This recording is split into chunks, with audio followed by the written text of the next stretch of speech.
A football coach who inspired people both on and off the field gunned down, and the person who killed him 1 year ago is still out there. Tonight, for the first time, NBC4's John Keddy's Klimak talks with his family and reveals the cold case clues that may help solve this case. I was in the bed and my wife started yelling. I couldn't believe it.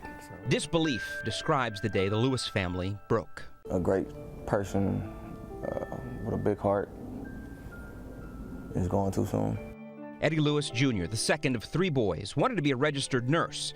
Now his brothers nursed the hole left between them. You know, how much anger I showed or how many tears fell was never going to bring him back. Eddy was a beautiful kid, beautiful spirit. His mom says Eddy was in the proverbial wrong place at the wrong time. When I saw the white tent, I knew, and I said, Lord, my baby is gone.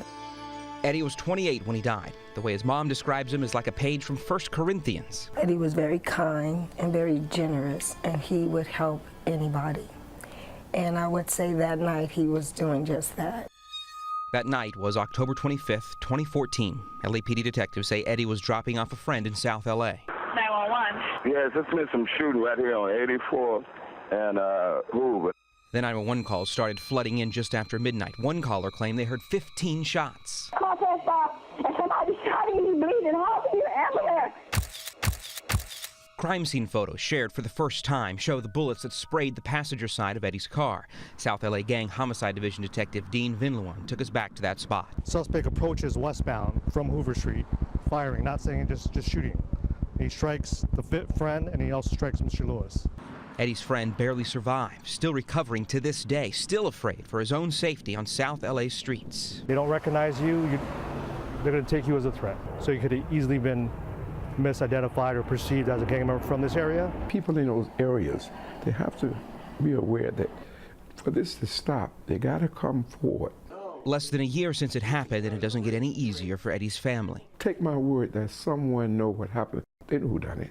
And what they've done, his family says, is taken away someone making a positive influence on the community around him. Just a role model, someone that could teach the kids positive things.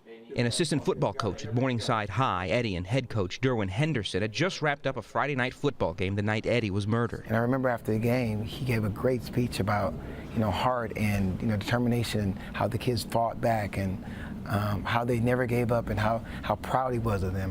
Eddy's family says he had a way with words. I'm proud of y'all, regardless of what the score was.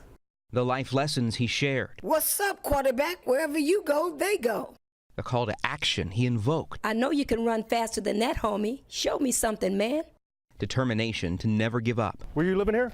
LAPD hasn't, still looking for answers, even now. So what are we missing? What do you guys need to close this case? We need that one witness to come forward.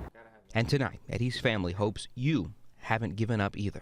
But somebody out there, they know. Maybe they may come forward. I hope so. I hope so.